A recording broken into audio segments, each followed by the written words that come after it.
"Security, get this cheap bitch out of my sight. She's tainting the Whitmore family's party." Raven Reed, the billionaire heir's mistress, didn't even bother to glance at Willow as she spat the words. She simply flicked her hand dismissively, as if shooing an irritating fly away from the banquet table.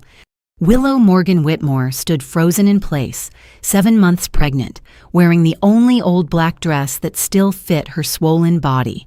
She was standing in the middle of the gala, celebrating the 50th anniversary of the corporation that bore her husband's own name. "Raven, please, I'm Tristan's wife. I have the right to be here." The mistress let out a sharp, icy laugh that sliced through the air. "Honey, you're not a wife. You're just a joke Tristan made when he was young and stupid. A blind little fool chasing a man the way a dog chases a bone. And sweetheart, the bone is gone." Willow turned to look at Tristan, the husband she had endured for 3 years, the man she once believed would give her a family. "Tristan, say something. I'm carrying your child." Tristan Whitmore III took a sip of champagne. He looked straight into his wife's eyes, then he looked away, slipping an arm around Raven's waist. Not a single word. Hundreds of guests watched. Not one of them spoke. But no one in that glittering room knew this was only the opening act, because there was a man standing in the darkest corner of the grand hall. The whiskey in his hand had gone cold long ago. Caspian Blackwood, the most powerful Mafia boss on the East Coast. The kind of man who could make New York's richest and most ruthless lower their heads. He'd come tonight for a secret deal, but the deal had already been forgotten, because the woman being humiliated in the middle of the crowd, those trembling green eyes, that voice straining to hold itself upright even as it broke apart, had captured his entire soul. He had been searching for her for 10 years. 10 years ago, when he was bleeding out in a dark Brooklyn alley, a 17-year-old girl had saved his life. She hadn't asked who he was. She hadn't demanded anything. She had only said, "Don't die. Life is worth more than you think." Then she disappeared, and he had spent 10 years pouring millions of dollars into the search, hiring hundreds of people, all to find that night's angel. And now she was standing here, pregnant, treated like trash by people who weren't worthy to lick the dirt from her shoes. Caspian set his glass down, his fingers curling into a fist so tight it hurt. "Rafe, call all our men here right now." "Boss, what is it?" 10 years ago, she saved my life when the whole world left me to die. I swore I'd repay that kindness with the rest of my life." He looked toward Willow, his eyes colder than ice. "And those people just made the biggest mistake of their lives." If this story touched your heart, please press like to support the channel. Share it with anyone who needs to be reminded that kindness is always repaid, and subscribe so you don't miss the next moving story. 10 years ago, Brooklyn lay drowned beneath the relentless downpour of a November night. 17-year-old Willow Morgan walked through a dark alley, her thin canvas shoes long since soaked through. She had just finished a late shift at the small corner cafe where she washed dishes and wiped down tables to earn a few dollars toward her nursing tuition. The clock had already struck 2 in the morning. This alley was the shortcut back to the crumbling apartment where she lived with an alcoholic father. 15 minutes shorter than the main road, 15 precious minutes so she could steal a little more sleep before waking at 6 for school. A low groan drifted from behind a dumpster and Willow stopped short. Her first instinct was to run. This part of Brooklyn wasn't safe, especially for a young girl walking alone in the deep night. But the sound was too raw, too desperate. It sounded like someone was dying. Willow stepped closer, and then she saw him. A man lay in a pool of dark blood. His expensive suit jacket was torn open, stained with deep red patches. His sharp-featured face was pale as blank paper. His gray eyes were slowly losing their life. 3 bullet wounds, one in the shoulder, one in the hip, one in the thigh. Blood still poured out, mixing with the rain, spreading into a thin stream that ran toward the gutter. Willow dropped to her knees beside him, not caring that her flimsy dress was soaking up blood and rainwater. "Sir, can you hear me?" The man opened his eyes. Those gray eyes stared at her in shock, as if he couldn't believe someone would stop in an alley like this. Go, go. His voice was rough, faint like a last breath. Danger. They might come back. I'm not going anywhere, Willow said, her voice trembling but firm. She was a first-year nursing student. She knew what 3 bullet wounds meant. If they weren't dealt with within an hour, this man would bleed to death. Are you crazy? He tried to push her away. I'm dangerous. You don't know who I am. I don't care who you are. Willow had already started tearing her own jacket into strips for makeshift bandages. I only know you're bleeding, and I'm not going to let you die here. Why? The question slipped from his cracked, dry lips full of bewilderment. You know nothing about me. I could be a murderer. I could be a monster. Willow paused for a heartbeat and looked straight into those gray eyes, already dimming. Maybe. But even monsters deserve someone to try to save them. My mother taught me that. She went back to work, pressing a bandage to the shoulder wound, a crude tourniquet at the thigh to slow the bleeding. The hip wound was the worst, the bullet still lodged inside. I need to take the bullet out, Willow said, her voice strangely steady. It'll hurt a lot. Can you handle it? The man looked at the 17-year-old girl in front of him as if she'd come from another planet. In 27 years of life, he'd met every kind of person. Enemies who wanted him dead, allies who wanted to use him, women who wanted his money. But never, not once, had he met someone willing to kneel in a pool of blood on a rainy night to save a stranger and ask for nothing in return. Who are you? He whispered. Willow gave him a small smile, warm in the cold winter darkness. Just a kid learning how to save people. And you're my first practice patient, so you have to live, all right? Don't ruin my record. She took a small knife from her pocket, the one she always carried for self-defense when she worked late. She poured rainwater over the blade to rinse it. It wasn't a surgical tool. It was just a cheap fruit knife, but it was all she had. Clench your teeth, she said, and don't die. The man obeyed, not because he wanted to live, but because for the first time in his life, someone was looking at him like a human being worth saving. Not a mafia boss who deserved to be killed. The blade cut into flesh. Caspian clenched his teeth, his body jerking with pain, but not a single sound escaped his lips, already drained of color. Willow bit down hard on her own mouth, her small hands trembling, yet still steady as she guided the knife deeper into the wound. Blood surged out, hot against her freezing fingers. She had studied anatomy in textbooks, watched surgical videos in the school library, but this was the first time she had truly touched a real wound, truly felt life slipping away from a real body. I found the bullet, Willow said, forcing her voice to stay calm, even as her heart hammered inside her chest. You need to stay awake. Don't close your eyes. Look at me. Caspian's gray eyes were slowly falling shut. She knew that sign. Shock from blood loss. If he drifted off now, he might never wake again. Hey, listen to me talk. Willow spoke as she used 2 fingers to clamp the bullet, slowly pulling it free. Do you know why I want to be a nurse? Caspian didn't answer, but his eyes cracked open, fixed on her as if he were clinging to the sound of her voice. Because of my mother. Willow went on, the bullet halfway out now, blood still flowing. But she didn't stop. My mother had cancer, late stage. The doctor said she had 3 months left, but she fought for 8. Do you know why? She pulled the bullet out completely, tossed it aside, then quickly pressed a strip of fabric torn from her jacket into the wound. Because there was a nurse named Sarah. She wasn't beautiful, she wasn't rich, she wasn't anything special. But every night she sat by my mother's bed, held her hand and told her all kinds of stories about the world. She told my mother she wasn't alone, that she was loved, that she mattered to someone in this world. Willow's voice trembled, but her hands never stopped working. She was stitching the hip wound with a needle and thread she always kept in her pocket to mend her work uniform when it tore. My mother died when I was 12. On the last night, she held my hand and said, "Daughter, There are so many people in pain in this world. If you can make someone's pain a little lighter, even just a little, then your life has already meant something. Willow lifted her gaze to Caspian.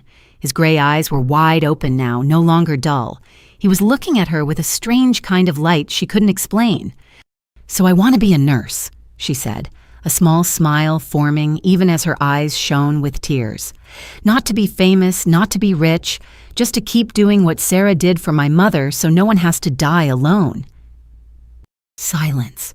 Only the tap of rain and Caspian's heavy breathing. "You," he managed, rough and weak, "you're only 17. How could you live alone since you were 12? "I still had a father," Willow answered, a bitter edge slipping into her voice. "But after my mother died, he sank into alcohol. He didn't hit me. He didn't abandon me. But he also wasn't really here. So I learned how to take care of myself." She finished stitching the hip wound and began checking the shoulder and thigh again. "Aren't you scared?" Caspian asked, his voice a little clearer now. "You're sitting in a dark alley with a blood-soaked stranger. The people who shot me could come back at any moment." "Of course I'm scared. I'm terrified," Willow admitted. "But my mother was scared of dying too. She still fought. Being afraid doesn't mean giving up." Caspian watched her, his gray eyes deep, holding something even he didn't understand.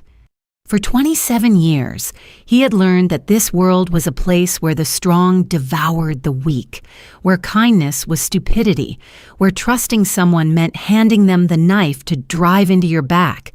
But this girl was breaking every rule he had ever known. "Why?" he asked again, breath thin and unsteady. "Why are you saving me? You don't know who I am. I could be a murderer. I could be the worst monster you've ever met." Willow stopped, looking straight into his eyes. Her green eyes were clear as a lake after rain, without a ripple of fear, without a trace of judgment. "Maybe you're a monster," she said slowly. "Maybe you've done terrible things. I don't know, and I'm not asking.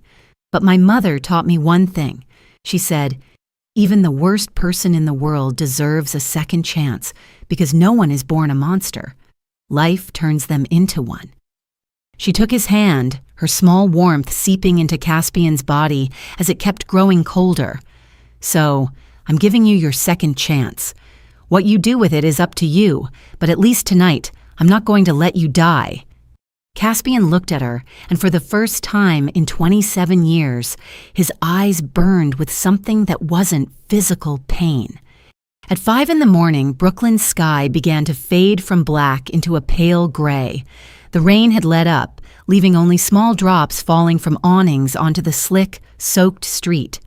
Caspian had drifted off at some point, his breathing steadier now, his face no longer white as paper, but slowly returning to color. Willow sat beside him all night, not closing her eyes for even a second, constantly checking his pulse, checking his wounds, making sure he didn't spike a fever, didn't slip into infection. She glanced at the time. Class was at 7. She had just enough time to go home, change, and run to school.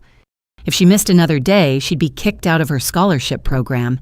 And if she lost that scholarship, her dream of becoming a nurse would dissolve into nothing. Willow stood up, her legs numb and stiff after hours on the cold ground. She looked at the man sleeping deeply, his sharp-featured face strangely peaceful now that the pain had eased. She didn't know who he was. She didn't know what he did. She only knew he was going to live, and that was enough. She dug through her pockets for paper and a pen, but there was nothing. She picked up a small piece of cardboard from a nearby trash bin, and using a fingertip dipped in dried blood on the ground, she scrawled a few words. "Don't die. Life is worth more than you think." She placed the cardboard beside him. Then she remembered something and pulled a small handkerchief from her coat pocket, a white cloth embroidered with a blue letter C in the corner. It was the last gift her mother had made by hand before the illness grew so heavy she could no longer hold a needle and thread. Willow always carried it like a charm, but tonight she felt this man needed it more than she did. She set the handkerchief on his chest, right over the place where his heart was beating. "Live well," she whispered. "A second chance, remember?" Then she stood and walked away without looking back. If she looked back, she might not have the strength to leave, and she couldn't stay. She still had her own life, no matter how small and miserable that life was. She didn't know that would be the last time she remembered that rainy night. 3 weeks later, tragedy came crashing down. Willow's father, after a night of drinking himself senseless, insisted on driving her to school. Willow begged him not to drive while he was drunk, but he wouldn't listen. He said he was her father. He had responsibilities. He said he had failed her too many times already, and at least he wanted to do one decent thing. The car tore down the wet road at 60 miles per hour, a curve, the scream of brakes, and then everything fell into darkness. Willow's father died on the spot, and she was rushed to the hospital in a deep coma, her head badly injured. 3 weeks passed. Willow lay motionless in the hospital bed, and the doctors weren't sure if she would ever wake up. No one came to visit, no family, no friends. She was only a 17-year-old orphan, alone in a cold, white room, kept alive by indifferent machines. Then one day she opened her eyes. The doctor told her it was a miracle. They said she had fought death and won. But that victory came with a price. The brain injury had erased the last 6 months of her memory. She remembered nothing at all.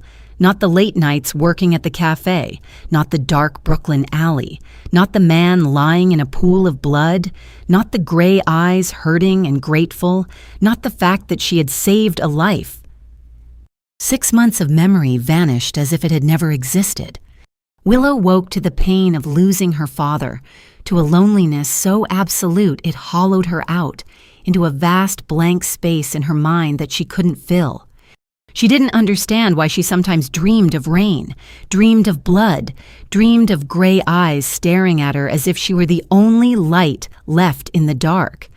She didn't understand why she always felt she had lost something important, something she couldn't name. And the man in that dark alley, when he woke at 8 in the morning that day, the girl was gone. All that remained was the piece of cardboard, the words clumsily written in dried blood, and the white handkerchief embroidered with a blue letter C. He pressed the handkerchief tight to his chest and swore he would find her, no matter how long it took, no matter what it cost. He didn't know the girl had forgotten him completely. 10 years is a long time, long enough for a child to grow up, long enough for an empire to rise from ashes, and long enough for a man to become obsessed with a shadow of a woman he met for only a few brief hours. Caspian Blackwood was no longer the man bleeding out in a dark Brooklyn alley.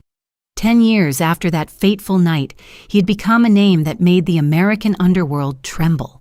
The most powerful mafia boss on the East Coast, the man who controlled everything from the docks to the casinos, from real estate to the kinds of deals sunlight never touches. His empire stretched from New York to Miami, with thousands under his command and wealth beyond counting. Yet in the luxurious office on the top floor of a Manhattan skyscraper, inside a safe guarded more fiercely than any vault of gold, there was only one thing, a white handkerchief embroidered with a blue letter C. Rafe Torres, Caspian's right-hand man for 15 years, stood in front of the boss's desk with a thick stack of documents in his hands. The 42-year-old man's face looked tired and strained as he set the pages down. "Boss, this is the latest report," Rafe said, hesitating. "We've checked more than 2,000 women whose names start with the letter C in the right age range in Brooklyn and the surrounding areas. Nothing." Caspian didn't look at the report. He was staring out the window, those deep gray eyes fixed on something far away, as if searching for something invisible. "Keep looking," he said, his voice cold and without feeling. "Boss, we've been searching for 10 years. Rafe let out a slow breath. "We've spent more than $5 million, hired more than 300 people, checked every hospital, every nursing school, every clinic across 5 states. There's nothing, not a trace." Caspian turned, and the icy gray of his gaze seemed to cut straight through Rafe. "So, what are you trying to say?" Rafe swallowed hard. He knew the next words could cost him his life, but as the most loyal man at Caspian's side, he felt he had a duty to speak. "Boss, maybe she died," Rafe said, his voice dropping. 10 years without a single lead, no nursing records that match. No one remembers a girl who fits the description. Maybe she had an accident or an illness. Or she's alive. Caspian's voice cut him off, cold and absolute, leaving no room for argument. "Boss, I can feel it," Caspian said as he crossed to the safe, opened it, and took out the handkerchief, yellowed by time. He lifted it, his fingers brushing the stitched letter C. "She's alive. I can't explain it, but I know somewhere out there she's living, and I'm going to find her." Rafe fell silent. He had been with Caspian since Caspian was nothing but a low-level thug, had watched him climb every rung of power through ruthlessness and cunning. He had seen Caspian kill without hesitation, make decisions so cold they were terrifying. But whenever the subject turned to the girl in the dark alley, Caspian became someone else entirely. Softer, more human, as if she was the only piece of his soul that had survived.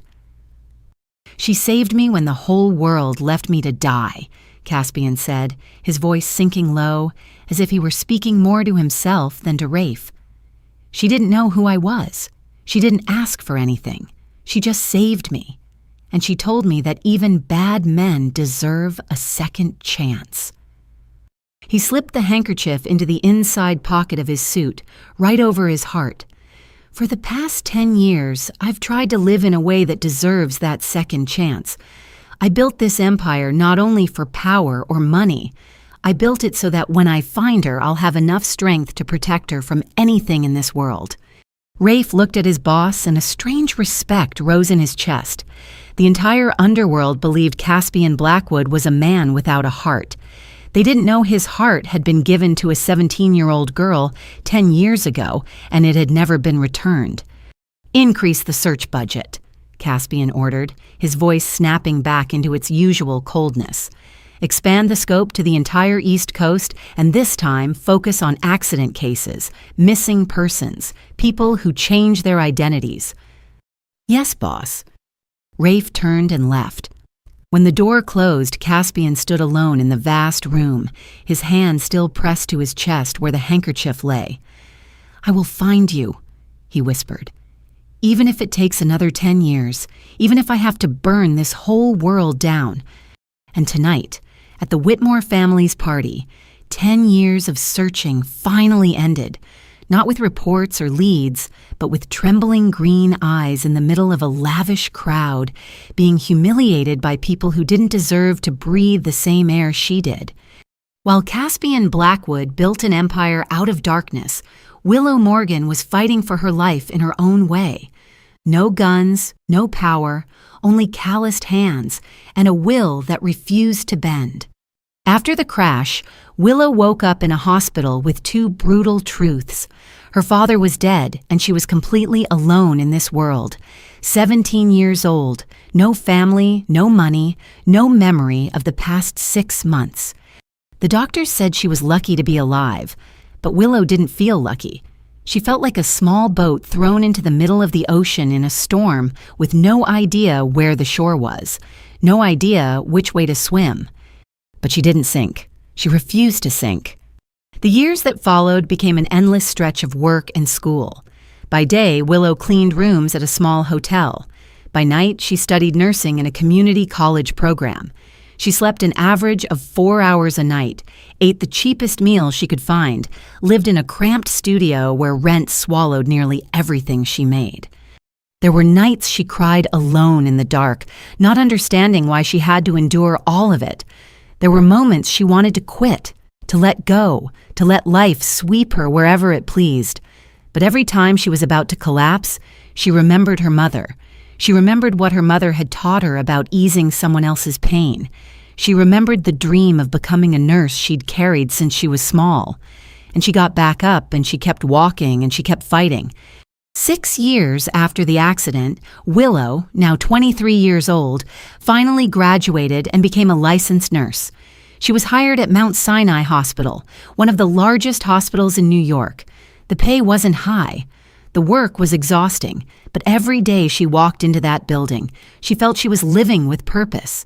Every patient she cared for, every smile she helped bring back, every tear she wiped away made her feel like her life meant something. And then Tristan Whitmore appeared. It was an ordinary afternoon. Willow was on shift in the emergency department when an ambulance brought in a man injured in a horse racing accident. Tristan Whitmore III, 30 years old, heir to the Whitmore Corporation, one of the wealthiest families in New York. His injuries weren't serious, only a broken wrist and a few cuts, but he screamed as if he were dying, demanding attention like a spoiled child. Willow was the nurse assigned to him. She stayed calm, professional, untouched by the patient's money or status. When Tristan shouted and demanded to see the chief physician, she gently but firmly told him to be quiet so she could do her job. When he demanded a VIP room, she said all patients were treated the same in this hospital. Tristan stared at her like he'd never met anyone like her, and maybe he truly hadn't. All his life, Tristan Whitmore III had been surrounded by flatterers, gold diggers, women who wanted only his status and his fortune. But this small nurse looked at him the way she looked at any patient, no more and no less, and it made him curious. Curiosity became interest. Interest became pursuit. 6 months. Tristan pursued Willow for 6 months. Fresh flowers delivered to the hospital every day. Dinners at luxurious restaurants she'd never dared to dream of. Sweet words dripping like honey. Promises of a bright future. "You've been alone for too long," Tristan said one night, squeezing her hand beneath shimmering candlelight. "Let me make it up to you. Let me give you a family. You'll never be alone again." A family. The word struck Willow's starving heart like a knife. She had been alone for too long. 10 years with no one. 10 years fighting life by herself. 10 years longing for a shoulder to lean on, arms to hold her, someone to call home. And Tristan stood right in front of her, promising all of it. Willow wasn't stupid. She knew Tristan was rich and she was poor. She knew he came from a completely different world. She knew there were 1,000 reasons to doubt, but her heart was tired from loneliness. Her heart wanted to believe. Her heart needed to believe, and she believed. 1 year later, Willow became Mrs. Tristan Whitmore III. In a small wedding, the Whitmore family accepted only reluctantly. She stepped into the world of wealth and power, believing she had finally found safe harbor. She didn't know she had just walked into hell. The truth about Willow's marriage was crueler than any nightmare she had ever imagined.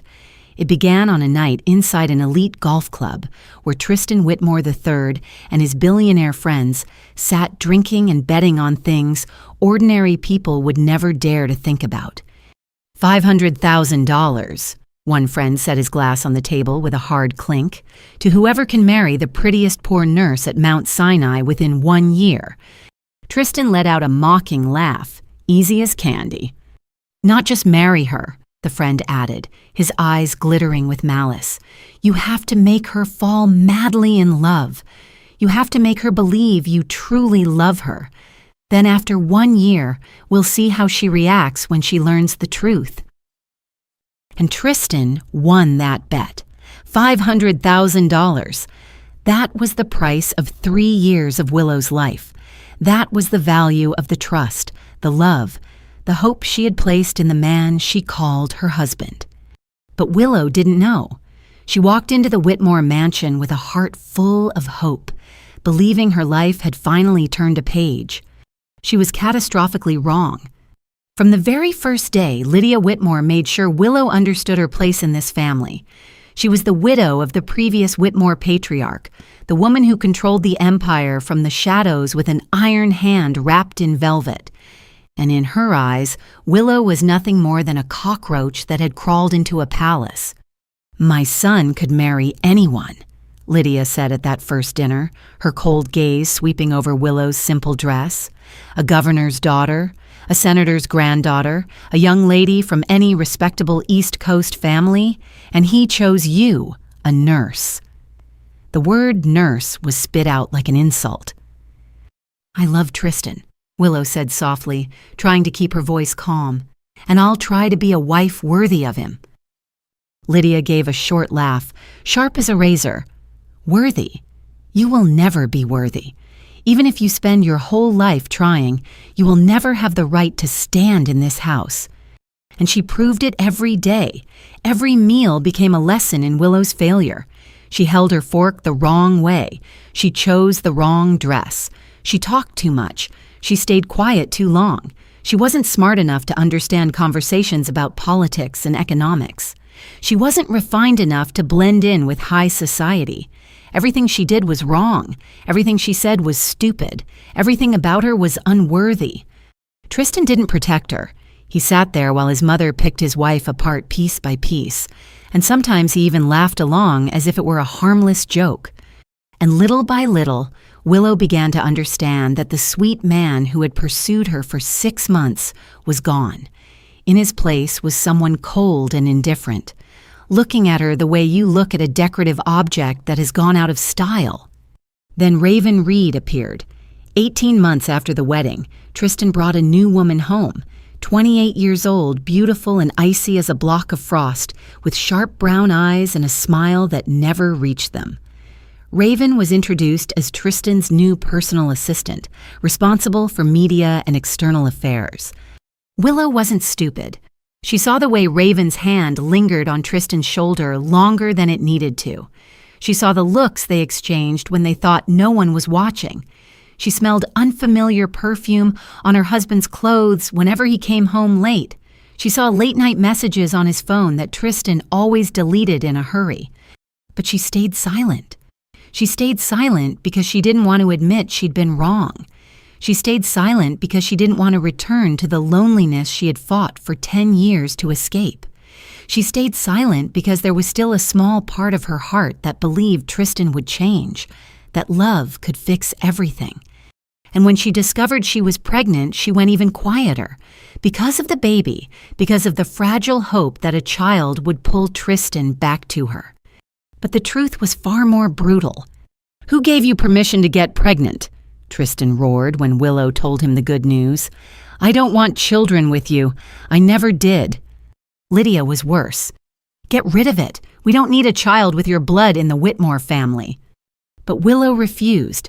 The child in her womb was the only thing that truly belonged to her, the only thing that would love her without conditions, the only reason she could keep enduring. And she endured 7 months alone inside a house filled with hostility, with a husband growing colder by the day and a mistress growing more blatant by the day, until the night of the Whitmore Corporation's 50th anniversary gala. The night everything finally collapsed completely.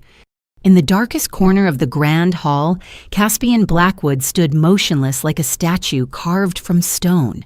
The whiskey in his hand had gone cold a long time ago, but he didn't notice.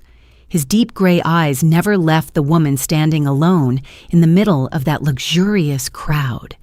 7 months pregnant, wearing an old black dress that looked like an ink stain bleeding across a sea of silk and satin.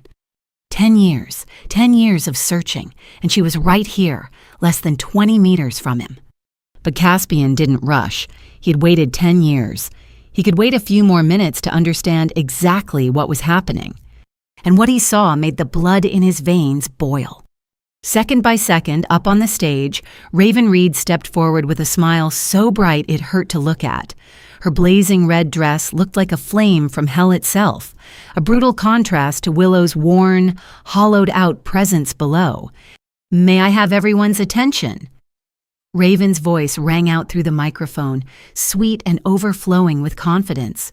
"On this very special anniversary night for the Whitmore family, I have an extremely important announcement." She extended her hand, and Tristan Whitmore III stepped onto the stage, wrapping an arm around Raven's waist as naturally as if they had done it 100 times. "Tristan and I will be officially engaged," Raven announced, her voice thick with triumph, "and we'll be holding our wedding in the spring of next year." Applause exploded like thunder. Hundreds of guests clapped and cheered in celebration, as if they didn't know Tristan Whitmore III still had a legal wife. Or maybe they knew and simply didn't care. In the world of the rich and powerful, morality was only a vague concept, something that could be brushed aside whenever it became inconvenient. Willow stood frozen in the middle of the cheering crowd. She couldn't believe what she was hearing. Engaged. Tristan was engaged to Raven while she was still his legal wife, while she was carrying his child in her body. Something inside her shattered. Not her heart, because her heart had been cracked for a long time already. It was her endurance. 3 years of swallowing her tears in silence. 3 years of talking herself into believing things would get better. 3 years of hoping for a man who wasn't worth a single second of hope. She didn't want to be silent anymore. No. Willow's voice rang out, trembling but clear. She stepped forward and the crowd parted as if avoiding something dirty. You can't do this. Tristan is still my husband. I'm carrying his child. Silence fell over the hall. Hundreds of pairs of eyes turned toward her. Some curious, some contemptuous, but not a single one held compassion. Raven let out a cold laugh, sharp as broken glass. She stepped down from the stage and walked straight toward Willow with the victorious swagger of someone who already knew she'd won. Tristan's child. Raven lifted an eyebrow, her voice loud enough for the entire hall to hear. Who knows whose child that is? A nurse working in a hospital full of men. Who knows how many people you've slept with?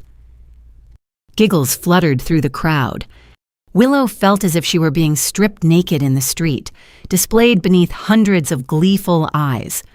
It's Tristan's child, she said, her voice shaking but firm. I have never betrayed him. Never. Oh, of course you'd say that. Raven flicked her hand. But Tristan and I already arranged a prenatal DNA test. And believe me, sweetheart, if that baby isn't Tristan's, you'll be thrown out faster than you can imagine. A DNA test. They had planned everything. They had been preparing to kick her out of Tristan's life for a long time. Willow turned to look at Tristan, the husband she had endured for 3 years, the man she once believed would give her a family. He stood on the stage, staring down at her with eyes as cold as if she were nothing but an annoying insect. Tristan, she said his name, her voice turning into a plea. Look at me. I'm your wife. I'm carrying your child. 3 years I've endured everything for you. You can't do this to me. Tristan stepped down from the stage. For one brief moment, Willow thought he might pull her into his arms, might tell her this was all a cruel joke. But he only moved close, leaned in, and whispered into her ear in a voice like ice. Listen, sign the divorce papers, take the money, and disappear. Stop making a scene. Willow staggered back a step, as if she'd been slapped. She looked into Tristan's eyes, trying to find even the smallest trace of the man who had pursued her for 6 months, who had promised she would never be alone again. But there was nothing, only emptiness and contempt. Why? She asked, her voice barely more than breath. Why did you marry me if you never loved me? Tristan didn't answer. He only turned his back and walked back to Raven as if Willow no longer existed. And in the darkest corner of the grand hall, Caspian Blackwood's fingers clenched so hard his knuckles cracked. Willow stood in the middle of that glittering hall and felt as if she were dying from the inside out. Hundreds of sets of eyes still followed her, loaded with every kind of feeling, from curiosity to contempt, from cruel delight to counterfeit pity. But not a single person stepped forward to protect her. Not a single person spoke up. She was completely alone in a sea of strangers, just as she had been 10 years ago when she woke up in the hospital and realized she had no one left in the world. But this time was different. This time she had a child growing inside her, and for that child she wasn't going to let herself be humiliated one more second. Willow lifted her chin. She didn't cry. She didn't beg. She simply turned her back and walked away. Each step slow but steady, heading for the staircase that led to the front doors. She would leave this place. She would leave this hell of a marriage. She would raise her child alone if she had to. She had done it once, and she could do it again. But Raven Reed had no intention of letting her go in peace. Not yet, sweetheart. The sharp voice cut in from behind her. High heels clicked on the marble as Raven chased after her, that red dress snapping like a flame from hell. Willow didn't turn around. She kept walking, already at the foot of the staircase that led down to the main level. 7 white marble steps, polished and gleaming beneath the crystal lights. "You forgot this." Raven seized Willow's arm and yanked so hard she nearly lost her balance. Before Willow could react, Raven grabbed the wedding ring from her finger and tore it off. The ring Tristan had slid onto her hand on their wedding day.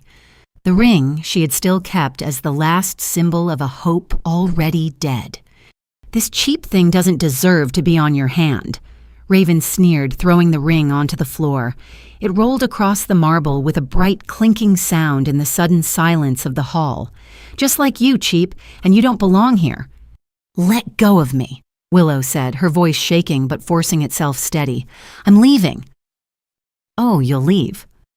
Raven tilted her head, her smile poisonous as a snake's bite. "But on my terms." And then Raven pushed. Not a hard shove, just a small, casual push against Willow's shoulder. But for a woman 7 months pregnant, standing at the top of a staircase in cheap high heels and a long dress tangled around her legs, that light push was enough to change everything. Willow lost her balance. She reached for the railing, but she was too late. Her body tipped forward and then she fell. 1 step, 2 steps, 3. She tried to curl herself inward, both arms wrapping tight around her belly to protect her baby. 4 steps, 5. Pain. Brutal pain. Her shoulder slammed into the edge of a step. Her knee crashed against marble hard as iron. 6 steps, 7. Willow lay motionless at the bottom of the stairs. Her black dress was torn wide, exposing knees bruised and bleeding. Her wrist bent at an unnatural angle, and between her legs a dark red streak was slowly spreading across the white stone. Blood. Hundreds of people stood frozen like statues. Not one of them ran to help. Not one of them called for an ambulance. They only stood there, champagne in hand, watching a pregnant woman lying in a pool of blood as if it were an especially entertaining play. Familiar heels clicked closer. Lydia Whitmore stepped forward, her face flat and cold without a flicker of emotion. She looked down at Willow the way you look at a stain on an expensive carpet. "Take her out the back gate," Lydia ordered the security guards, her voice calm as if she were telling them to throw out trash. "Don't call an ambulance, don't let the press see. Clean up the blood and continue the party." 2 guards moved in, reaching for Willow's arms to drag her away. Willow tried to lift her head, searching for Tristan on the stage. Her eyes weren't begging anymore.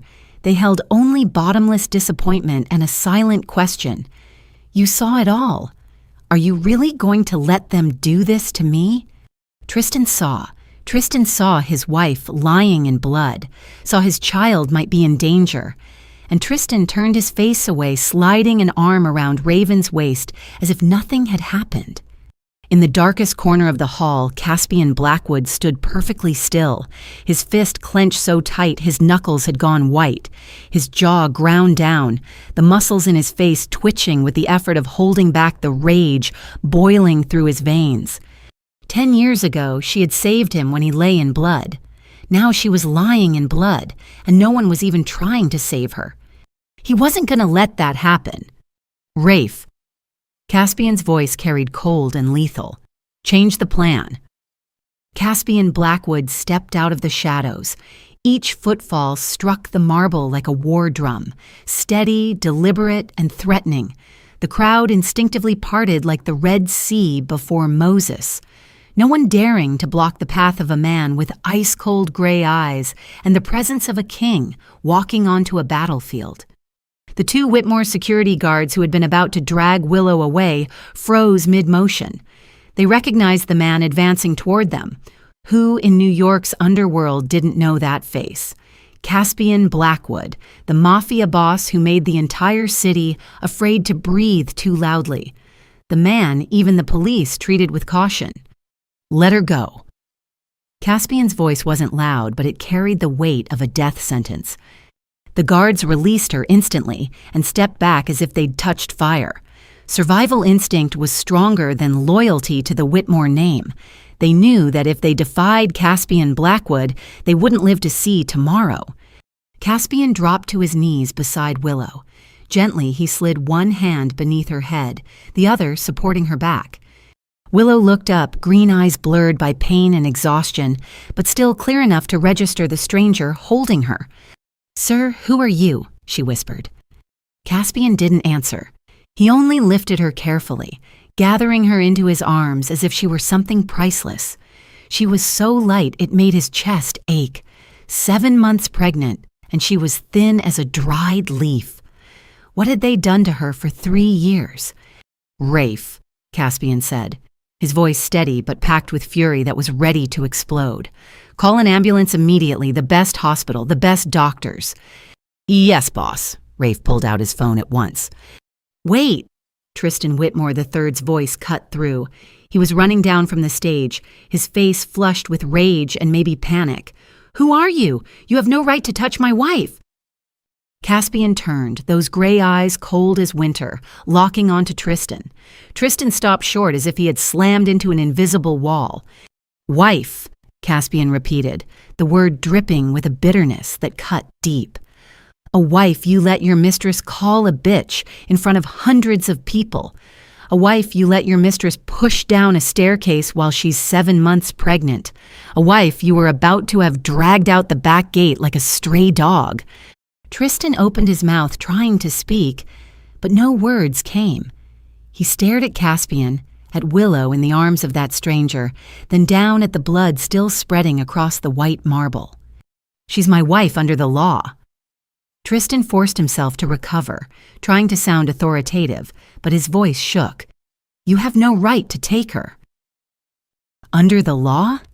Caspian let out a cold laugh that raised the hair on the back of the neck. "You want to talk about the law? Then let me tell you about the law. Pushing a pregnant woman down a staircase is aggravated assault. Ordering that no ambulance be called for a bleeding victim is failure to render aid. And if anything happens to the child inside her, that becomes homicide." Tristan's face went white. He turned to Raven, to his mother, searching for support. But Raven had already backed away, slipping into the crowd. And Lydia Whitmore stood rigid, her face for the first time stripped of its usual arrogance. "Who are you?" Tristan asked again, his voice no longer arrogant, only trembling. "Why are you interfering in my family's business?" Caspian took a single step forward, Willow still held against his chest. He stood directly in front of Tristan, taller by nearly a head, his deep gray gaze looking down like Tristan was an insect. "I'm the man who will make you regret every tear she ever shed in that house," Caspian said slowly, each word landing like a bullet fired straight into Tristan's body. "I'm the man who will make you pay for every bruise on her skin, every humiliation you and your family have poured on her for the past 3 years. He tilted his head, and the smile on his mouth was colder than anything in the room. "And you want to know who I am? You'll know soon enough. But right now, there's only one thing you need to understand." Caspian moved past Tristan, not sparing him another glance. "You don't deserve to call her your wife. You don't even deserve to look at her." The wail of an ambulance siren rose in the distance, slicing through the hall's suffocating tension. Caspian walked straight toward the front doors, Willow still in his arms, her eyes closed now from exhaustion. Hundreds of guests stood frozen, no one daring to breathe too hard, watching the back of the man carrying away the woman they had just watched being humiliated and hurt. And inside Caspian, a fire was burning. The fire of 10 years of searching, the fire of a debt of gratitude that could never be fully repaid, and the fire of a rage that would burn down everyone who had dared to harm his angel. The hospital's white light stung Willow's eyes as she slowly opened them. She didn't know how long she'd been unconscious, only a blurred memory of an ambulance siren, gentle hands lifting her onto a gurney, and the deep gray eyes of a stranger looking at her with a feeling she couldn't name. Her hand flew down to her belly. The baby! Her baby! The baby's safe. A warm, low voice came from the chair beside her bed. The doctor said, "You're very lucky. You broke your wrist and you've got a few bruises, but the baby wasn't affected." Willow turned her head. The man from the party was sitting in the chair by her hospital bed, still in his black suit, but his tie had been loosened and his sleeves were rolled up to his elbows. He looked like he'd been sitting there for a long time. "You?" Willow tried to sit up, but the pain from her casted wrist made her wince. "You're the one who saved me at the party." "Yes." "Why?" The question slipped out before she could stop it. "You don't know me, I don't know you. Why did you help me?" Caspian didn't answer right away. He reached into the inside pocket of his suit and pulled out something small, neatly folded. He opened it and placed it on the table beside her bed. A white handkerchief, yellowed by time. In the corner, a letter C embroidered in blue thread. Willow stared at the handkerchief. Her heart seemed to miss a beat. That handkerchief. She reached out with trembling fingers, tracing the familiar stitching. So familiar it hurt. "This is my mother's. My mother embroidered it for me before she died, but I lost it a long time ago. How do you have it?" Caspian looked at her, those deep gray eyes holding something both gentle and aching. "You don't remember?" he said, not a question but a certainty. "Remember what?" 10 years ago, Brooklyn. A rainy night in November." Willow shook her head, confused. 10 years ago was the stretch of time where her memory was nothing but blank space. 6 months erased after the car accident. She had tried to remember for years and never succeeded. "I don't remember anything from that time," she whispered, her voice trembling. "After the accident, the doctor said I had a brain injury and I lost 6 months of memory." Caspian nodded as if he'd known this for a long time. "Then let me tell you," he said, his voice dropping. 10 years ago, I was shot 3 times and left in a dark alley in Brooklyn. I was lying in my own blood, waiting to die, and then a 17-year-old girl walked by. Willow held her breath, not daring to interrupt. She could have kept going. Anyone else would have kept going, but she didn't. She knelt beside me, used a small knife to pull the bullets out, tore her clothes into bandages, stitched my wounds with sewing needle and thread. She stayed with me all night, telling me about her mother who had died, about her dream of becoming a nurse. She kept me awake when I wanted to close my eyes and let go. Caspian's voice grew heavier, as if every word carried an enormous weight.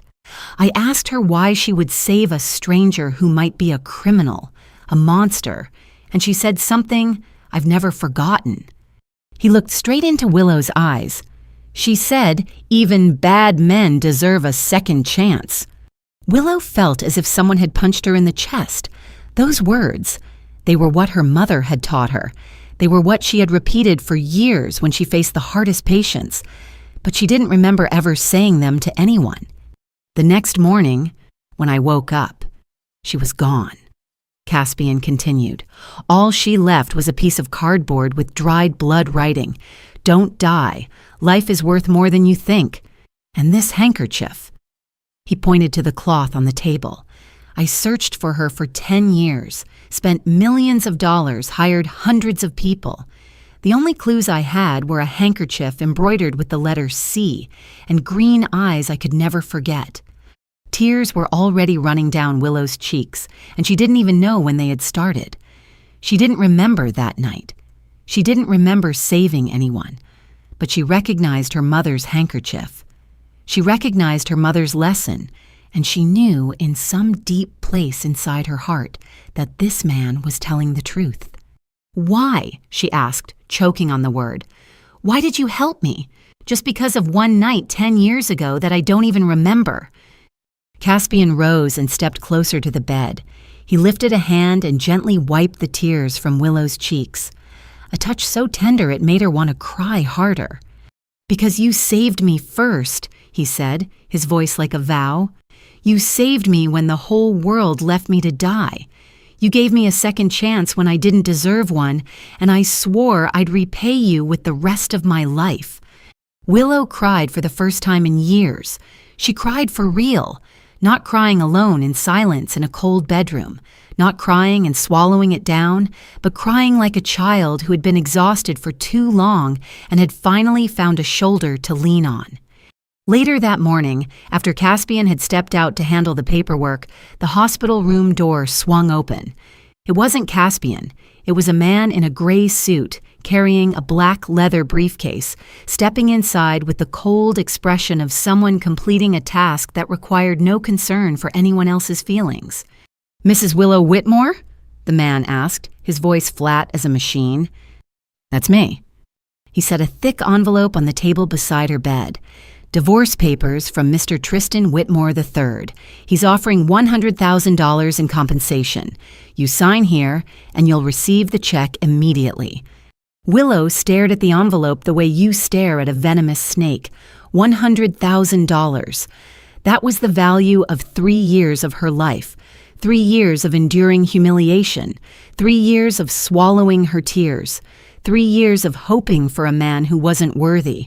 And now Tristan wanted to trade it all for $100,000 and her disappearance. "What about the baby?" Willow asked, her voice strangely calm. "Mr. Whitmore waives all rights and obligations regarding the child," the lawyer replied without a flicker of emotion. "The baby will not carry the Whitmore name and will not be acknowledged as his child." Willow laughed, a bitter sound that echoed in the stark, white hospital room. Of course, Tristan didn't just want to get rid of her. He wanted to erase every trace, even the child inside her. "I'm not signing." The lawyer lifted an eyebrow. "You should think carefully. This is the most generous offer you're going to get. If you refuse, the Whitmore family will make sure you don't receive a single cent." "I'm not signing," Willow repeated, her voice firmer now. "I won't sign a paper that says the last 3 years never existed. I won't sign a paper that erases my child's father." The lawyer shrugged, collected the envelope, and walked out without another word.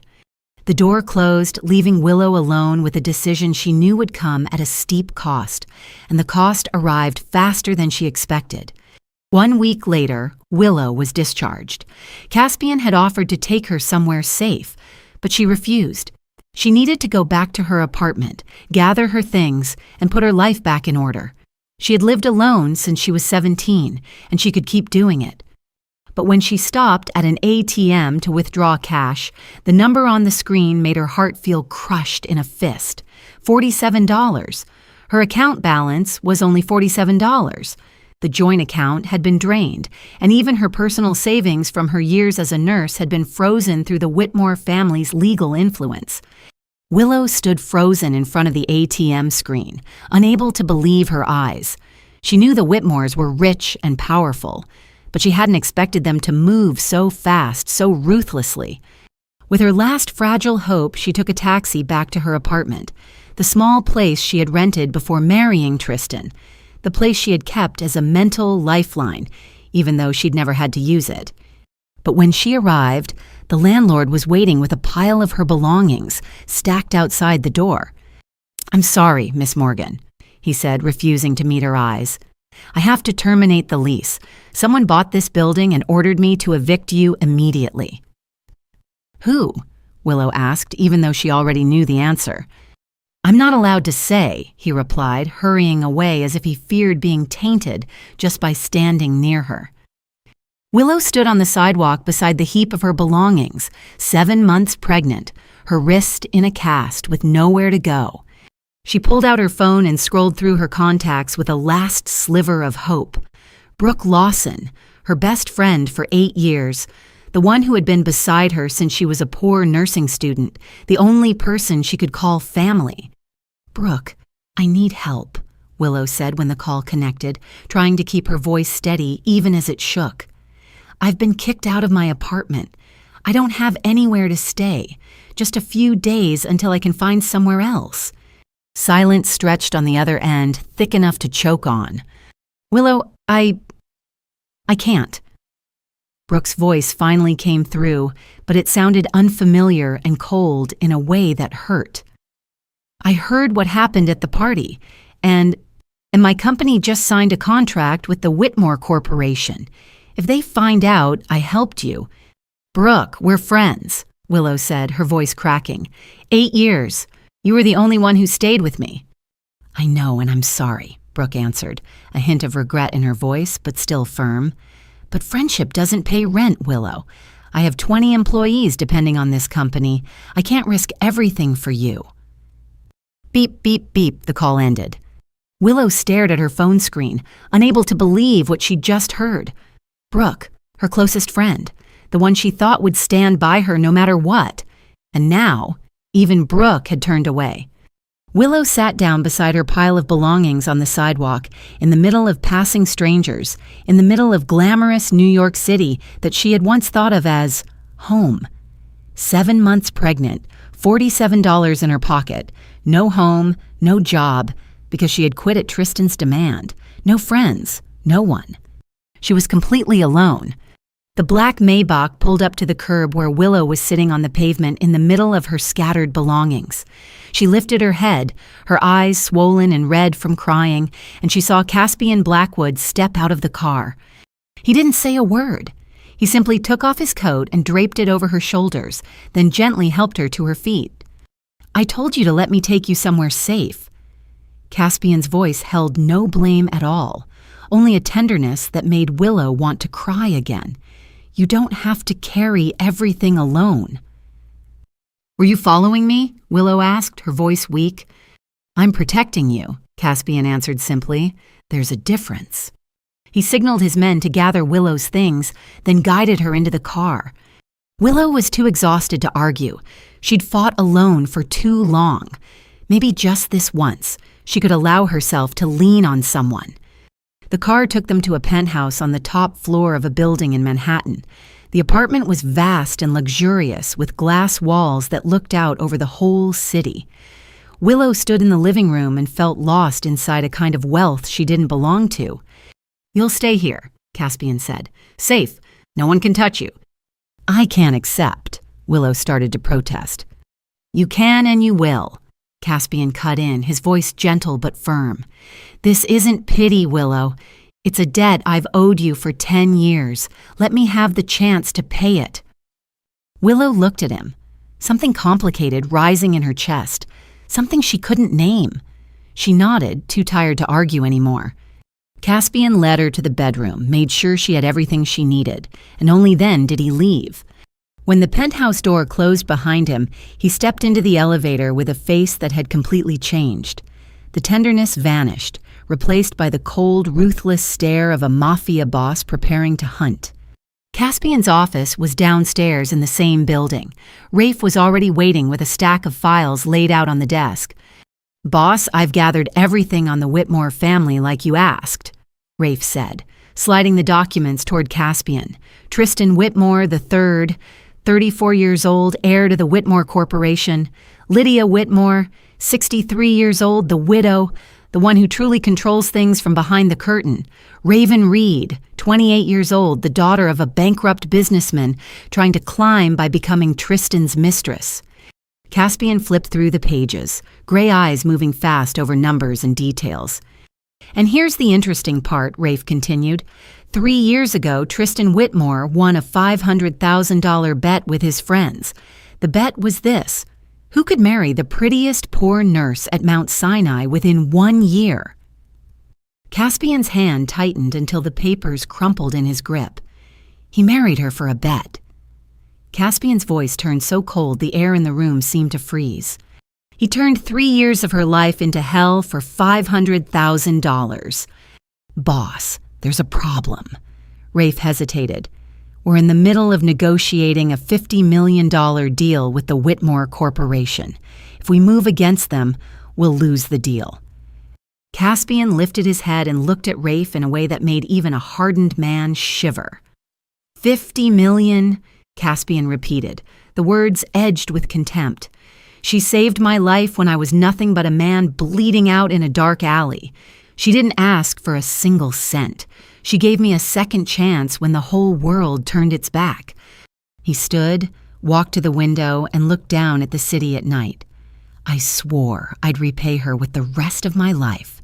And those people, the ones who dared to hurt her, they'll pay. But boss, 50 million... I'll burn 500 million if I have to. Caspian turned back, his voice like ice, but carrying a fire that couldn't be put out. No one is allowed to hurt her and keep living in peace. No one. He looked at Rafe with the eyes of a king, preparing to start a war. Begin. Find every weakness the Whitmore family has. Financial, legal, connections, secrets, everything. I want them on their knees, begging for mercy before this is over. 2 weeks later, the Whitmore estate in the Hamptons blazed like a palace in the night. Hundreds of guests poured in from everywhere. Luxury cars lined up along the white gravel drive. Laughter and champagne spilled through gardens, dressed with thousands of fresh flowers and glittering crystal lights. The engagement party of Tristan Whitmore III and Raven Reed was staged on a scale even more grand than Tristan's wedding to Willow 3 years earlier. As if the Whitmore family wanted to announce to the entire world that they were entering a new chapter and wiping away every trace of the old one. Lydia Whitmore stood on the main stage, radiant with a victorious smile she hadn't worn once in the past 3 years. She wore a shimmering silver evening gown, diamond jewelry worth millions, and she stood between Tristan and Raven like a queen, granting blessings to her subjects. "Ladies and gentlemen," Lydia's voice rang through the microphone, proud and commanding. "Tonight, the Whitmore family officially enters a new era. An era of purity, of class, of the values our family has protected for 50 years. Applause thundered. Hundreds of guests beamed and congratulated them as if they all understood the meaning hidden in every word. A new era. No Willow, no poor nurse who had stained the Whitmore family's noble bloodline. Raven stood beside Tristan, dressed in pure white like a bride, her hand wearing the 5-carat diamond engagement ring Tristan had just given her in front of everyone. She smiled brilliantly, savoring every second of the victory she had claimed by any means necessary. And then the front doors of the grand hall opened. A woman walked in, a simple black dress, no jewelry, hair falling naturally, 7 months pregnant beneath thin fabric, her wrist still bandaged. Willow Morgan Whitmore. The woman the Whitmore family thought they had shoved out of their lives, now stood in the middle of the party like a ghost returning from the past. The music stopped. The laughter died. Hundreds of pairs of eyes locked onto the woman standing alone in that glittering hall. "Security!" Lydia roared from the stage, her face twisting with fury. "Why is she here? I ordered that she wasn't to set foot inside." 2 guards rushed forward, but Willow didn't tremble. She stood still, chin lifted, staring straight at the stage where Tristan and Raven stood. "I'm still Tristan Whitmore's legal wife." Willow's voice carried clearly through the silence. "The divorce papers haven't been signed. I have the right to be here." Raven stepped down from the stage, her heels clicking against the marble like war drums. She moved toward Willow with a smile so contemptuous it turned cruel. "Everyone, look who it is!" Raven called out, her voice dripping with mockery. "The sewer rat came back. I thought after last time you'd learned your lesson." Willow didn't answer. She only stood there, strangely calm. "Or did you come here to beg?" Raven went on, turning to the crowd as if fishing for laughter. "Was $100,000 not enough? How much more do you want to disappear from our lives?" Still silence. Willow didn't look at Raven. She was looking down at the small watch on her uninjured wrist. "Cat got your tongue." Raven stepped closer, her voice venomous as a snake. "Or are you waiting for Tristan to protect you? Don't. He's been sick of you for a long time. You were just a joke, a bet. You understand?" Willow lifted her head, green eyes meeting Raven's. No fear left, no pleading left, only a calm so uncanny it felt like she knew something Raven didn't. "You're right." Willow finally spoke, her voice steady in a way that didn't sound like her anymore. "I was a joke. I was a bet. But tonight it's going to be different." Raven scoffed. "Different? Different how? Who do you think you are to dare?" Willow glanced down at her watch again. And from far off, the sound of engines began to roll in. Not one car, not two, dozens, measured and threatening, like thunder gathering before a storm. Willow smiled. For the first time in 3 years, there was no bitterness in it. Different because, she said, gentle but crisp on every word, tonight I didn't come alone. The sound of engines drew closer, rolling like thunder before a great storm. Inside the grand hall, guests began to stir, turning toward the front doors with confusion and curiosity. At first, they assumed it was some late-arriving VIP, but when the first cars appeared through the tall glass, curiosity turned into fear. 20 sleek black Maybachs, nose to tail, moved onto the Whitmore estate like an expeditionary force. They advanced slowly but with unmistakable authority, headlights sweeping across the lavish garden until the flowers and crystal lights seemed to pale beneath that threatening presence. The cars stopped in flawless formation, engines shut off in unison, and the silence that followed was more terrifying than any roar. "Lord," a man near the window whispered. His face drained white as if he'd seen a ghost. That's the Blackwood motorcade." The name spread like fire through dry grass. Blackwood. Caspian Blackwood, the most powerful mafia boss on the east coast of the United States. A man who could make even the most powerful politicians bow their heads. A man New York's elite only dared to mention behind closed doors in a whisper. Hundreds of guests began to panic. Some tried to edge backward, searching for an exit. Others stood rigid, not daring to move, as if stillness might make them invisible. A frightened murmur rippled through the hall like an underground tide. "Why is Blackwood here? Does he have a feud with the Whitmores? We should leave right now." Lydia Whitmore stood on the stage, and the usual arrogance had drained from her face. For the first time in her life, she felt real fear. She knew who Caspian Blackwood was. Every corner of New York's upper world knew, and they all knew, that when Blackwood appeared, blood would follow. The first car door opened. Caspian Blackwood stepped out. He wore a flawless black suit without a wrinkle, as if he were arriving at a gala instead of walking into enemy territory. His dark hair was slicked back neatly, revealing a sharp, angular face, features honed like blades. But what made people stop breathing were his gray eyes. Cold, keen, lethal, like a wolf watching a flock of sheep before it tears out their throats. Behind Caspian came 30 men in black suits, moving with the discipline of a well-trained unit.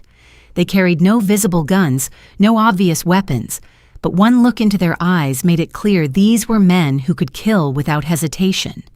Rafe Torres walked at Caspian's side, his face hard as stone, a black leather briefcase in his hand. Caspian entered the hall as if he owned it. No one dared to stop him. The Whitmore security guards, the same men who minutes earlier had been eager to drag Willow out, now pressed themselves against the wall, like rats sensing a cat. They knew they weren't a match for the men advancing into the room. They knew that if they laid a hand on Caspian Blackwood, they wouldn't live to see tomorrow. The crowd parted automatically, creating a straight path from the front doors to where Willow stood. Caspian walked slowly, each footstep measured on the marble, like a countdown to an execution. He didn't look at anyone else. His gray eyes were fixed on one person only, Willow. When Caspian stopped beside her, he didn't speak. He simply stood there like a fortress wall, shielding her from the entire world. His presence shifted the balance of power in the room instantly. Minutes ago, Willow had been a lone woman surrounded by enemies. Now she stood beside the most powerful man in New York. Raven took several steps back, her face pale as paper.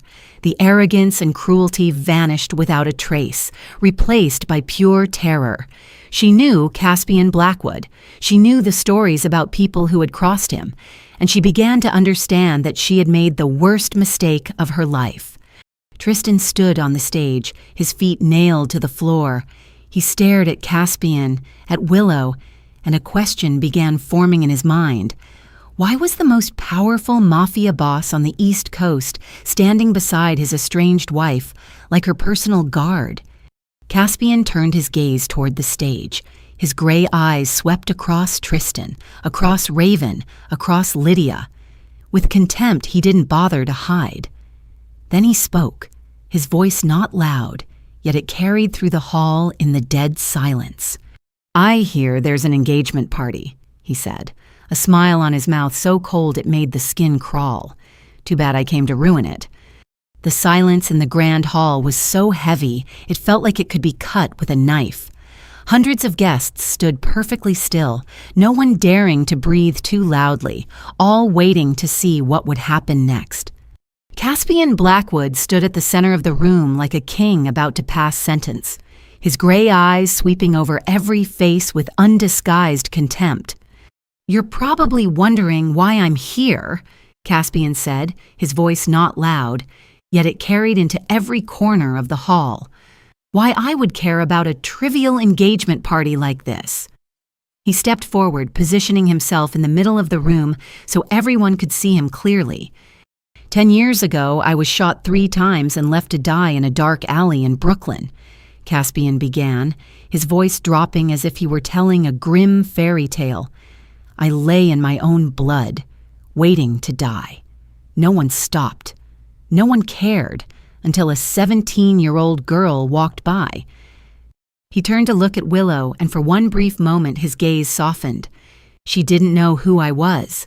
She didn't ask for anything. She simply knelt beside a stranger who was dying and saved his life. She stayed with me all night in the cold rain, stitching wounds with sewing thread, keeping me awake with stories about her mother." The crowd began to murmur. They looked at Willow with new eyes now, no longer contempt but shock. "I searched for her for 10 years, Caspian continued. 10 years, millions of dollars, hundreds of people. And where did I find her? At a Whitmore party, being humiliated, being thrown out like a dog, being pushed down a staircase while 7 months pregnant." Caspian's voice turned colder, each word like a bullet fired straight into the Whitmore family. "But that isn't the worst part." He motioned to Rafe. "Show them." Rafe opened the briefcase and pulled out a thick stack of documents. He handed them to Caspian, and Caspian held them up so everyone could see. "This is proof of a $500,000 bet between Tristan Whitmore and his friends 3 years ago. The bet was this: who could marry the prettiest poor nurse at Mount Sinai within 1 year? Caspian threw the stack onto the floor, papers exploding outward. Tristan Whitmore won, and his prize was 3 years of turning an innocent woman's life into hell. The murmuring grew louder. Eyes filled with disgust and anger began turning toward Tristan, who stood on the stage, pale as death. But wait, there's more. Caspian smiled, the smile of a wolf before dinner. Rafe, continue. Rafe pulled out another set of documents far thicker than the first. These are 847 pages of evidence of the Whitmore Corporation's money laundering over the last 15 years. Tax fraud, bribery of officials, insider trading, and especially certain funds with very, very suspicious origins from foreign organizations. Lydia Whitmore finally found her voice again. She stormed down from the stage, her face flushed with fury and fear. "This is fabricated evidence," she screamed. "You have no right. I'll sue you to the end. My lawyers will—" "Your lawyers?" Caspian cut her off, his laugh so cold it made the room feel smaller. "You think lawyers can save you?" As if answering that question, the doors opened again. But this time, it wasn't Caspian's men. It was more than 20 FBI agents in their distinctive uniforms, led by a middle-aged woman with a severe expression. "Lydia Whitmore," the woman said. "I'm Special Agent Clara Jennings, FBI. You are under arrest for money laundering, tax evasion, and bribery of federal officials. You have the right to remain silent. Anything you say can and will be used against you in a court of law." Lydia staggered back, her eyes wide with horror. "No, you can't do this. I'm Lydia Whitmore. I have power. I have connections. You have no right." Caspian stepped in front of her, looking down with the gaze of a god judging a mortal. "You have lawyers," he said slowly, each word like a nail being driven into a coffin. "I have judges. You have connections. I have the whole system. You have money. I have more. And most importantly," he tilted his head and the smile on his mouth turned poisonous, "you touched the woman I owe my entire life to. And that was the biggest mistake you ever made." The Whitmore empire collapsed in front of hundreds of guests, and an engagement party turned into a nightmare in a single night. FBI agents spread throughout the grand hall, sealing every exit, no one allowed to leave until they finished their work. Lydia Whitmore was led away to the sharp clink of handcuffs. Her face turned the color of ash, her eyes empty like a woman whose spirit had already left her body. 50 years building an empire, 50 years ruling from the top of New York's upper world, and it all crumbled in one night. But this brutal night still wasn't finished with the Whitmore family. Agent Jennings turned toward Raven Reed, who was trying to melt into the crowd, hoping she could slip away in the chaos. But the FBI woman's sharp eyes missed nothing. "Raven Reed," Agent Jennings' voice cut through clearly. "You are under arrest for intentional assault on a pregnant woman." Raven froze. Whatever blood had once filled her face seemed to drain away, leaving skin as pale as a corpse. It was just a small push. I didn't mean to. We have extensive video evidence and multiple eyewitness recordings from the gala at the party 3 weeks ago, Agent Jennings said coldly.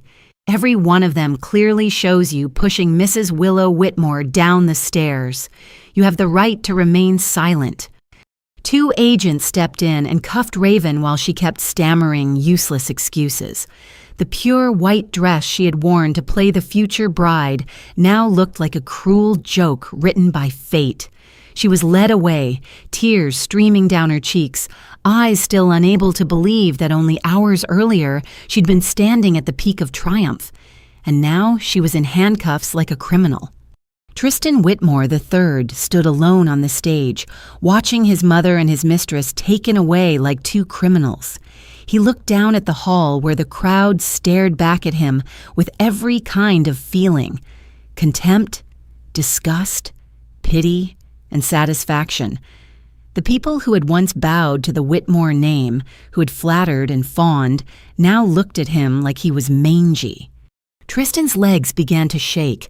He stepped down from the stage, stumbling as if he were drunk, and walked straight toward Caspian Blackwood. When he reached him, his knees gave out. Tristan Whitmore III, heir to a billion-dollar corporation, dropped to the marble floor in front of the Mafia boss, in front of hundreds of guests watching a dynasty fall. "Please," Tristan looked up, eyes wet, voice trembling. "Please spare my family. I didn't know she was—" Caspian looked down at Tristan with eyes like ice. "Was what?" "I didn't know she was the one who saved your life." Tristan blurted as if that excuse could save him. "If I had known, I never would have—" "Never would have what?" Caspian cut in, his voice sharp as a blade. "Never would have married her for a bet. Never would have let your mother humiliate her every day. Never would have let your mistress shove her down a staircase while she was pregnant." Tristan fell silent, unable to meet Caspian's gaze. "You say you didn't know she saved my life?" Caspian continued, his voice dropping, but every word landing like a hammer blow. "So what if she hadn't? What if she was just an ordinary poor nurse with no powerful connections, no one to protect her? Would that give you the right to treat her that way?" Tristan lifted his head, mouth opening to speak, but no sound came out. "You thought because she was poor, because she had no family, because she was alone in this world, you had the right to turn her into a joke." Caspian kept going, giving Tristan no room to hide behind excuses. "You thought because no one would protect her, you and your family had the right to crush her like a worm." "Silence. Answer me." Caspian's voice hit like thunder. "If she were an ordinary woman, did you have the right to treat her like that?" Tristan knelt there, head bowed, afraid to look at anyone. He couldn't answer because any answer condemned him. If he said yes, he was inhuman. If he said no, he admitted he'd been wrong for 3 years. Caspian looked down at Tristan with contempt and a thin edge of pity. This was a man born into silk, raised believing money and status gave him permission to do anything he wanted. And now, with everything stripped away, he knelt like a lost child with no idea what to do. "Get up," Caspian said coldly. "Kneeling in front of me changes nothing. You should have been kneeling in front of her 3 years ago." He turned to Willow, who stood silent and watched it all with eyes full of tangled emotion.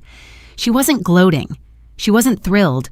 She only felt a strange emptiness, as if 3 years of pain had finally been sealed shut. Yet the ending brought no joy the way she once imagined it might. Caspian stepped to her side and gently took her hand as if she were the most precious thing in the world. "It's your turn to speak," he said softly. "They should hear what you want to say." Willow looked at Caspian, then looked toward the stage where Tristan was still on his knees in the middle of the grand hall. She'd been silent for 3 years. She had swallowed her tears, endured every insult, tried to become invisible so she wouldn't bother anyone. But tonight, for the first time, she had a chance to speak, and she wasn't going to let it slip through her fingers.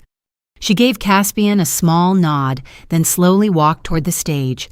Each step echoed through the silence of the hall, hundreds of pairs of eyes following her as if they were witnessing something extraordinary. A woman 7 months pregnant, her wrist still wrapped in a simple black dress, walking onto that stage with the bearing of a queen. Willow stood at the microphone and looked down at the crowd. She recognized many familiar faces, people who had attended parties in the Whitmore home, people who had watched her be humiliated again and again, people who had seen her fall down the stairs and never once opened their mouths. 3 years, Willow began, her voice calm, yet carrying through the hall. 3 years I lived in the Whitmore house. 3 years I endured the insults from my mother-in-law, the coldness from my husband, and the contempt from everyone in that family. She paused, her gaze sweeping across the crowd. And in those 3 years, how many parties like this were there? 10, 20, 30? At every party, I was treated like a stain on the Whitmore name. At every party, I was humiliated in front of hundreds of people. And at every party, all of you stayed silent. The crowd began to drop their eyes, avoiding her gaze.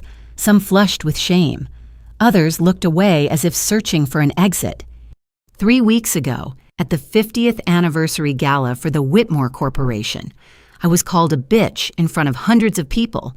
I was pushed down a staircase while I was 7 months pregnant. My blood spread across white marble. Willow's voice didn't shake, but every word carried the weight of 3 years of suffering. And hundreds of people watched. Not one of you spoke. Not one of you called an ambulance. Not one of you asked if I was all right. Silence. A suffocating heavy silence swallowed the hall. "Do you know why?"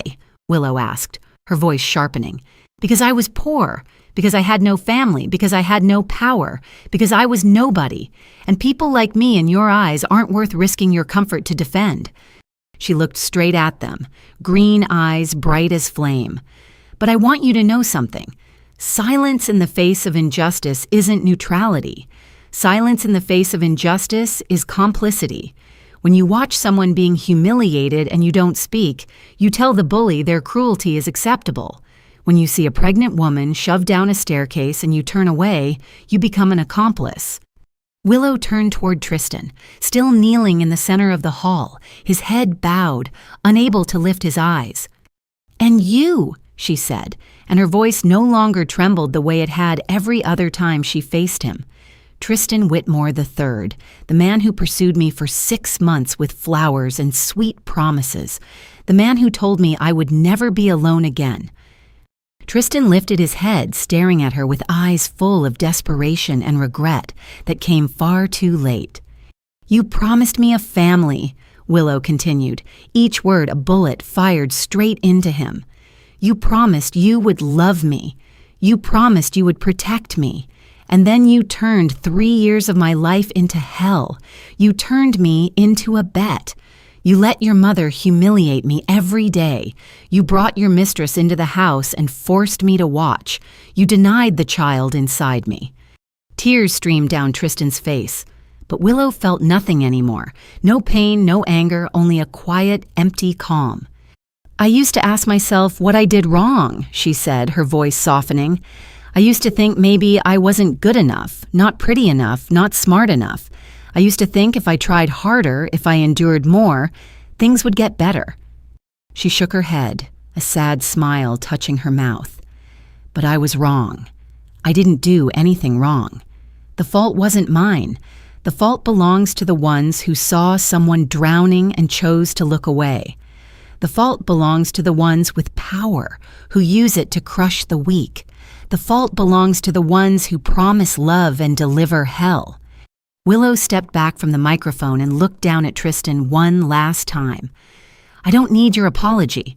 I don't need your regret. I only need you to know that from this moment on, you no longer exist in my life." She turned and walked off the stage, straight toward Caspian, waiting for her. She didn't look back, not even once, because behind her was only the past, and she was ready to step into the future. 6 months after that fateful night, justice was finally carried out.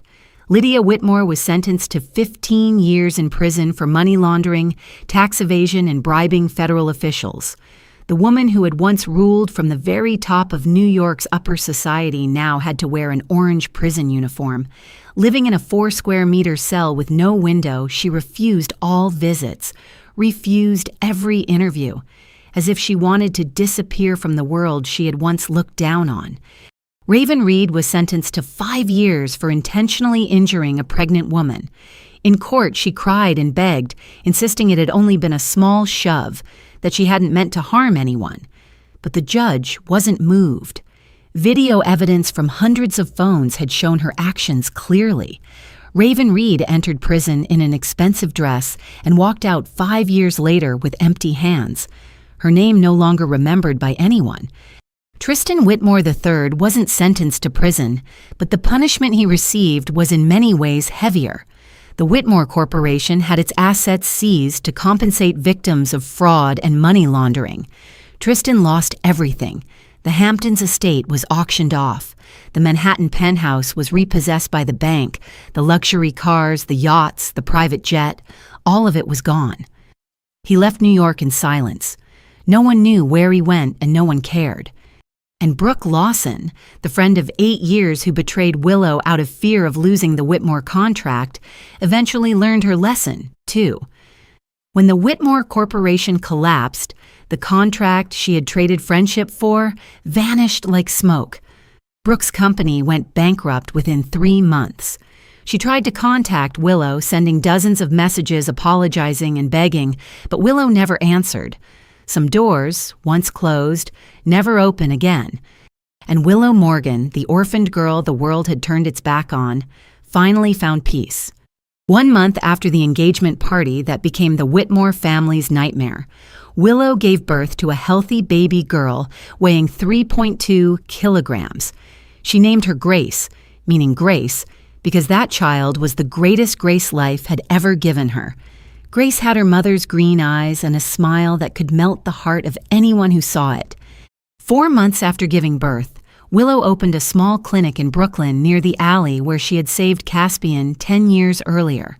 She named it Second Chance Clinic, a place that provided free health care for the homeless, the poor, the forgotten, people the world had left behind, people like who she had been 10 years ago. "Why that name?" a reporter asked her on opening day. Willow smiled and looked toward Caspian, who stood in the corner holding baby Grace in his arms. "Because everyone deserves a second chance," she answered, "even bad people." Caspian Blackwood, the most powerful Mafia boss on the East Coast, had changed a great deal in the last 6 months. He still ran his empire, still carried a name that made the underworld tremble. But every night he showed up at Willow's apartment, not to demand anything, not to force anything, only to be there with her and Grace, to cook dinner, to read stories to the baby, and to sit beside Willow when she was exhausted after a long day. "Why are you still here? Willow asked him one night after Grace had fallen asleep in her crib. Caspian looked at her, his gray eyes no longer cold the way they once were, but warm in a way that felt almost unreal. "Because you gave me a second chance," he said, "and I'll be here until you tell me to leave." Willow didn't say anything. She only smiled and rested her head on his shoulder. She wasn't ready for a new relationship. 3 years of hell had left wounds that needed time to heal. But she knew that when she was ready, Caspian would still be there. He had waited 10 years for her. He could wait as long as it took. The story of Willow and Caspian is a story about kindness and repayment, about darkness and light, about wounds and healing. It reminds us that one small act of kindness can change a person's entire life. It reminds us that silence in the face of injustice is complicity with evil. And it reminds us that no matter how deeply life pushes us into the bottom of the abyss, there is always a chance to rise and begin again. The greatest lesson from this story may be this: treat everyone with kindness, no matter whether they are rich or poor, powerful or vulnerable. Because we never know who is silently fighting battles we can't see, and we never know how much impact one small act of ours can have on someone else's life. If this story touched your heart, please hit the subscribe button and turn on notifications so you don't miss our exciting daily videos. Please hit like and share this video with the people you love so we can spread the good values in life together. How did you feel about Willow and Caspian's story? Have you ever witnessed or lived through something similar in real life? Please leave a comment below and share what's deep in your heart. We always want to hear your stories and thoughts. We wish all of you watching this video strong health, a joyful life, and days filled with peace. Thank you for being with us. Goodbye, and we'll see you in the next video.